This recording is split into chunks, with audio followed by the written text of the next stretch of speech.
Happy to be back on our Good Place bench at Placemaking Week Europe in Reggio Emilia. Yeah. And I'm seated on the bench next to Marcos. Can you introduce yourself and let us know who you are? Yeah. I'm Marcos. I am the Director of Policy and Place at the Fitzrovia Partnership, which is a business improvement district in central London. And what else are you? Yeah, I mean that's what you do, right? That is what I do. I always joke around that I've got a kind of multiple personalities. So I look after the on-street and all the policy in Fitzrovia, but I'm also a board director for Pride in London. So the organising group that looks after the big event in July. And, oftentimes it's one of those things where, a lot of what we do in placemaking makes sense when you're holding one of the biggest events in London. 1.7 million people come and visit. But I'm also a little bit of an international person. So I'm originally from Puerto Rico, where I was raised, but I did my high school and undergrad in Arizona. I have Cuban parents, but my father is originally from the UK. And has your international background influenced your work at all? Ooh, Kristen, that is a very good question. I don't often think about it that way because it is just sort of part of my identity. It's just part of, who you are sort of day to day. You yourself know, being from Toronto and now living in Amsterdam, they just kind of become part of who you are. So I think for me, it's allowed me to think a little bit more community based. Different people operate in different ways. I'm part Jewish, I'm part Catholic. Like I said, I'm part of the LGBT community. I'm from different parts of America. And now living in London for 11 years, it's a weird combination, but I think it allows me to really think critically about our communities. Can you tell me, is there like a specific project that maybe you worked on in the past or perhaps what you're working on right now that has stood out to you in the sense of like making the biggest impact or something that you noticed in the community? Or it would be great if you can share with our audience a highlight story. Wow. Okay. So that's a really good question. So one of the things that we've worked at the Fitzrovia Partnership, which actually we're presenting at Placemaking Europe this week, is our project on Fits and Sits, which was a kind of an art installation of 9 benches in central London, where we worked with the community to really kind of look at the history, the culture of how to integrate art into the public realm. And really it was an opportunity to engage with our local businesses, our local residents, to see, how can we have a pilot project that looks at physically where we put benches in our spaces, but really it was an opportunity to involve and create something new and different. So I'm very, very proud of the 9 benches that we put up with 9 local artists and really engage with the local community. So yeah, it was a really special and fulfilling project, which we're going to be presenting a little bit later this week.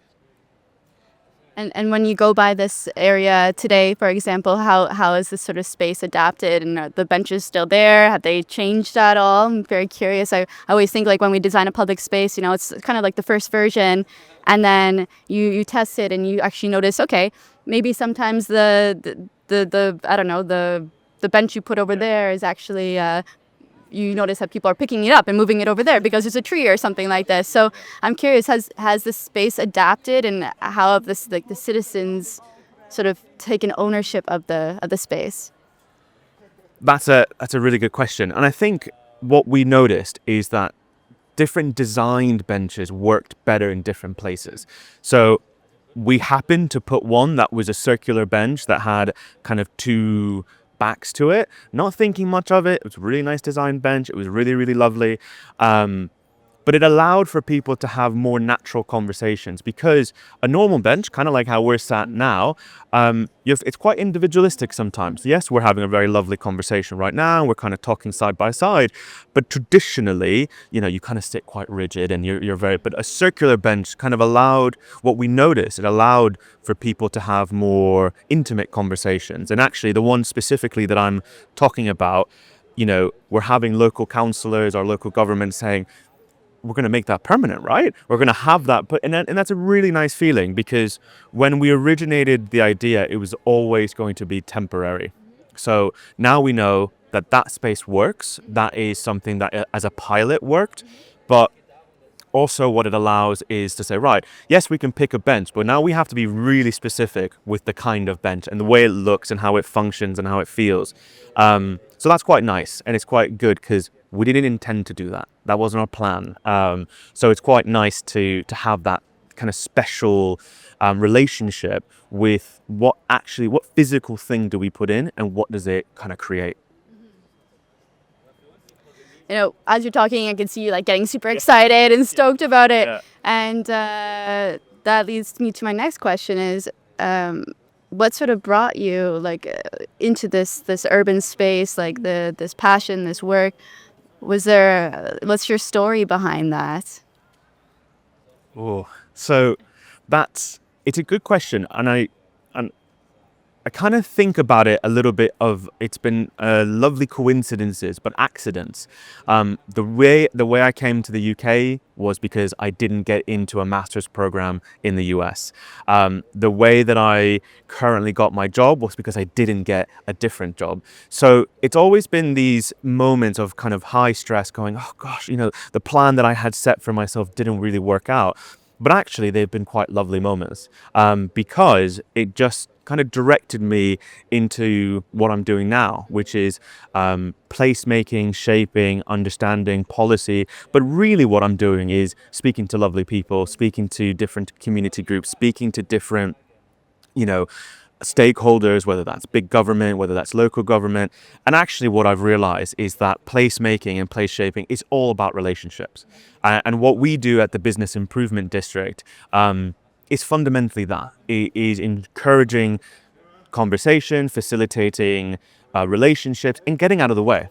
I think a lot what happens is sometimes people think that they need to be involved in the whole process, when actually, as long as I can connect you with the right people and get the right conversations going, then it's allowing that to happen. So it's quite lovely, and I guess I love meeting people and engaging. That's why a conference like this, where it's mostly an opportunity to meet and get to engage with people and figure out, okay, well, I've just spoken to someone from the US that might be good for The Hague or might be good for South Africa, and learning from people and not feeling shy to ask silly questions. My whole career is asking silly questions to try and get to the answer. I think that's my cue for a silly question, but I can't think of any on the spot.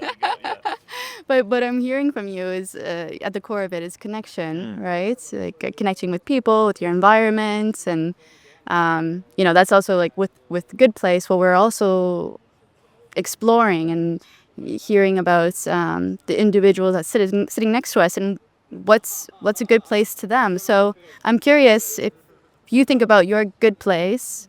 Maybe it's a physical thing or mental or anything. What sort of elements come to mind for you personally? So I in the couple of weeks leading up to the conference, I've actually had a chance to see some uni friends who came to visit to Europe. So we went to Paris, we went to Ireland, and obviously this trip we're here at Reggio Emilia, which is somewhere I've never been before. And what I've noticed about the places that are good and that I quite enjoy and feel real and connected, I think oftentimes they come back to a shared history. So, going to see the Notre Dame, it's an incredibly beautiful cathedral, beautiful building, but it's that we're all there to see the same thing, right? We're all there to experience the same experience and then take away different things from it. So I've really enjoyed that because, when I went to Galway in Ireland, I had the opportunity to speak to an old flatmate. And I said, oh, you're from there. Like, tell me the things that you did when you were younger and you enjoyed. And it was a really special moment that, I've never been to this place. He grew up there. We had this beautiful exchange where we could kind of share a little bit of history together. He would tell me about the different places that he would go to when he was younger, the pubs that he would go to. And I guess the same with Paris. It's an international city. People have gone to, don't know if you have, Kristen, if you've been to it, but, it's we can share that experience, and it's built in a place, and I think that's quite special, and I think that's what makes a place good. And we now have this shared experience in Reggio Emilia that 2 years from now, when we're at a different placemaking conference, or we're picking the good place bench up in London because you've come over to see us in Fitzrovia, we have that shared connection and rooted in a place, which is quite special, I think. And that's what I think makes it somewhere nice and lovely. And, you can have that anywhere, really. But, it's something that we have to curate and celebrate and share and protect, I think, because a lot of what we're seeing now is a real strong drive for sustainability, a real strong drive to making buildings more efficient and more, long lasting. But I'm a bit nervous as a placemaking professional that, are we going to lose the heritage? Are we going to lose the culture? Are we going to lose the shared history that you put up a building that is a bit bland, but it's efficient, it works for long term, but where's the character, where's the history, what's the shared connection that you and I can say, oh, look at that, if they made a big glass building in front of the Notre Dame, that we won't have the same relationship with it. So I think that's it, and it's what those are the things that for me make a place lovely and celebratory and great. Beautiful description. Let's talk about heritage, because we were talking about it just before sitting down on here. Is this a topic that you're working on a lot in your current work? Do you have some examples to share, perhaps? So, being in central London, in a city there's 1,000 years old, and there's layers on layers and layers, and history on history on history, is really interesting, because when we're looking at changing, say, the layout of a road, or we're thinking of demolishing a building to build something new because maybe it's a bit too old or it's very difficult to retrofit, I think, it's a question that many places grapple with. What's the fine balance between preserving the history and the heritage and looking to the future? And in London, we grapple with that really, really, really strongly. Just across from our office, we have a brand new building that is being brought up, beautiful, sustainable, really, really important. But at the same time, we need to preserve and share and make sure we keep the Georgian buildings and the Victorian buildings. You would never think about tearing down the Tower of London to build a new high rise. You would hopefully, maybe there are some people out there, but it is a fine balance, because we're struggling a lot with housing. We're struggling a lot with prime office space. We're struggling with green spaces. Who takes priority in the hierarchy of stuff out there? And heritage is really, really important. We, in London and in the UK, we're quite good about protecting and preserving our, really old buildings or, ancient sites.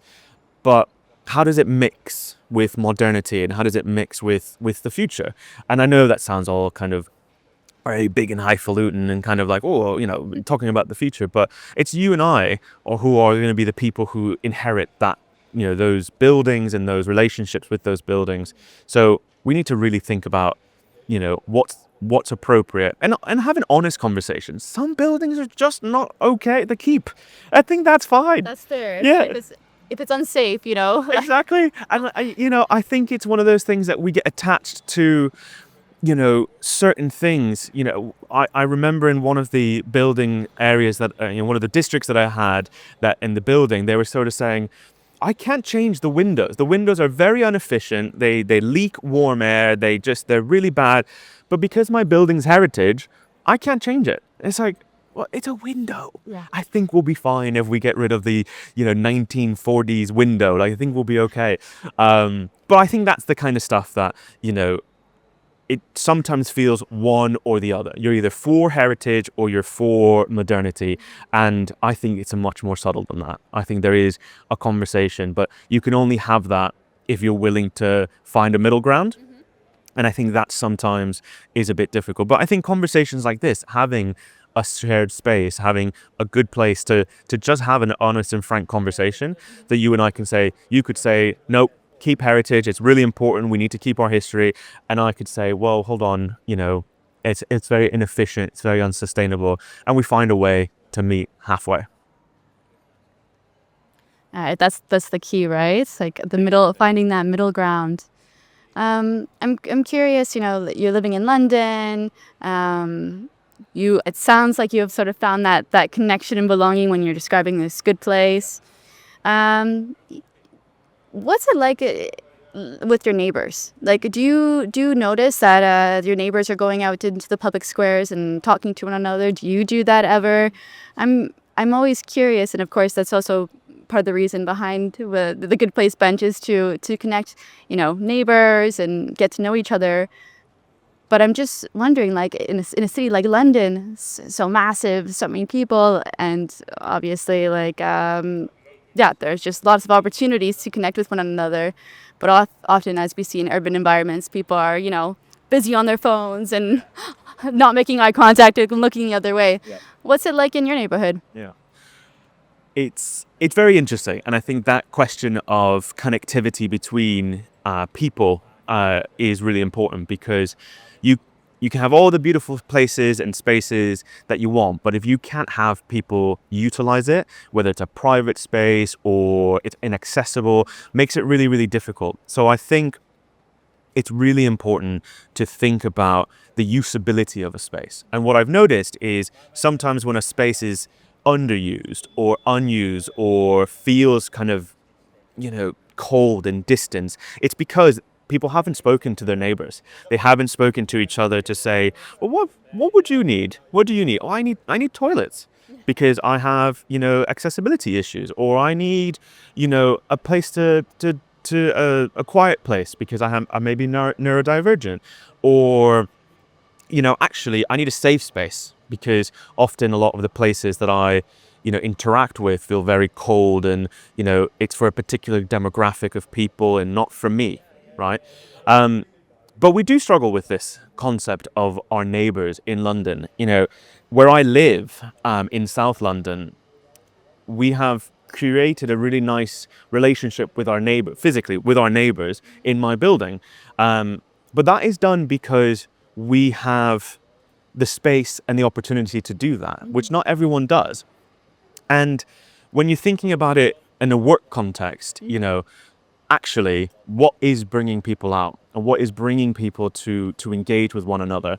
So we opened up a new green space called Crabtree Fields. Yeah, no, very excited. It is, and we opened it. We opened it last week, which is really great. And what was lovely to see, it was a very rare sunny day in London, which doesn't happen very often. So we really celebrated it.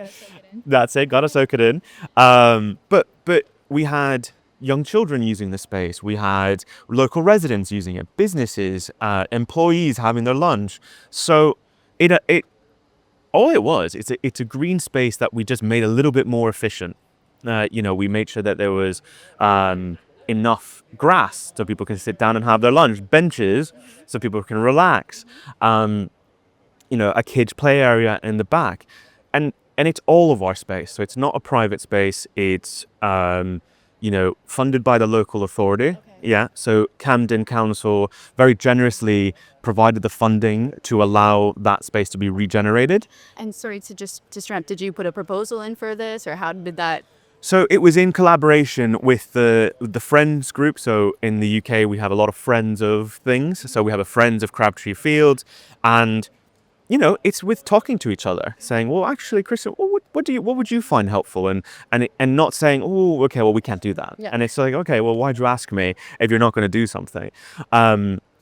So I think that was really an opportunity. And when it opened last week, which is just a coincidence, I didn't plan it for it to be done before Placemaking Europe, but it brought to life really the idea of, wow, actually, when you curate a space as simple as having a couple trees, having a pergola, having a kids area, we're not talking revolution, we're not talking, we've put a massive art installation. It was very simple interventions. It brought out people from their silos, and children were in, speaking with local residents were speaking to local employees, and it was organic. And it can't be forced, because if you try and force relationships with your, surrounding area, it doesn't feel genuine. And I think that's sometimes the issue, is that kind of genuineness of it all. Does that, yeah, maybe that makes sense. Sometimes I can imagine that's hard to do, right? Because you're trying to pull the information, Yeah. but of course you want these genuine responses. What's the secret? Like, what's the secret? Is there a little tactic that maybe you can share, maybe from your own experience? I know I'm putting you on the spot a little bit, but No, it's a little bit of, I'm going to give you a bit of a non-answer answer, which is just speaking to people, engaging with people, going to the places where you might not feel comfortable, and sometimes places that you might not feel welcomed, because you have to put yourself out there as a placemaker. You have to put yourself in places and spaces that invite challenge and invite opportunity to question.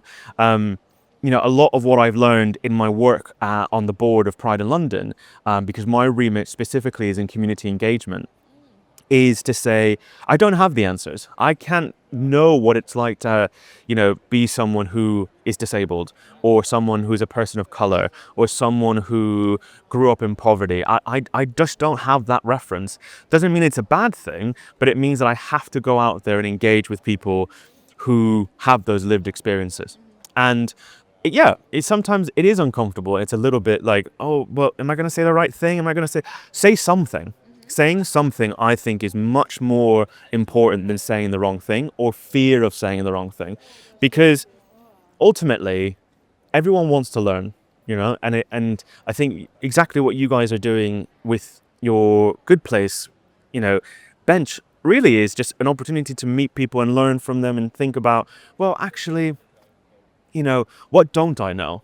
Because I love to know everything, but I frankly don't, and I oftentimes don't know what I'm doing or talking about. But I love the idea of learning from people whom will just open my eyes to different perspectives. A lot of the programs over Placemaking Europe is kind of putting yourself in different people's shoes, putting yourself in a completely different mentality, and having that opportunity to go, oh, I didn't know that. Oh, that's really cool. Oh, right, okay.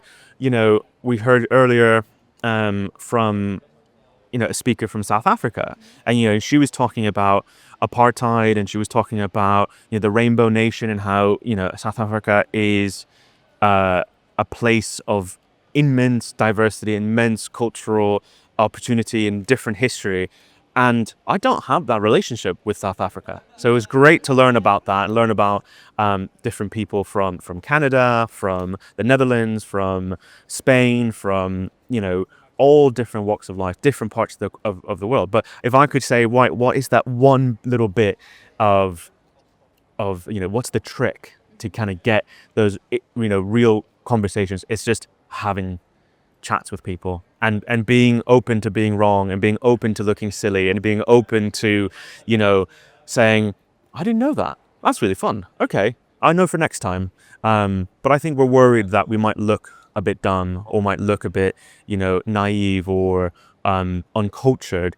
And I think to one of your earlier questions of like, what does being from all these different parts of the world allows me to be ignorant, because I don't know how things are, and allows me to ask kind of questions and say, don't get me wrong, I love saying, where are you from? What do you actually, I'm interested is, what trauma do you have? What's the thing that is really stressing you out right now? Or what's the thing that's making you really excited right now? And you get such a deeper, more interesting conversation than the, hi, I'm Marcos, and I'm this, and I'm from here, and I'm no, actually, I struggle with being from all these different places, and I really think about, where I'm from and who I am, and, what does my identity mean, and how do I then translate that to my work? And it's a fun journey, but it's really crazy sometimes. so you're ready to share your traumas? That's it, yeah. Yeah. Your Good Place in one word.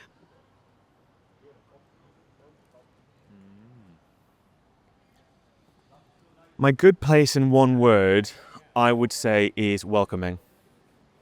Yeah. Love it. It brings it all together. Together, yeah. Full circle. Yeah. um, Those are all my questions for you. Unless you have any lasting words you want to share or anything that you wanted to talk about that I didn't touch on yet. No, I think it's been really great speaking with you today. Yeah, it's been a pleasure. And I mean, we still have lots of programming going on at Placemaking Europe. Is there something that you're looking forward to for the rest of the day or the days to come? One thing that I find really interesting that I'm really looking forward to is the community table, where we have an opportunity to all sort of sit in this really long table and have dinner together and engage. You know, all the programs, all the speakers, they've been fantastic, and everyone's, you know, really put their heart and soul into it. But I think the most exciting thing is just having those little moments of connection, and I think that I've not seen that done before. So I'm really looking forward to doing that. Me too. Yeah. See you at the table. All right. Thank you so much, Marcus, for your time and for sharing your stories and background. It's been a pleasure. Thank you. Very much. And ciao for now.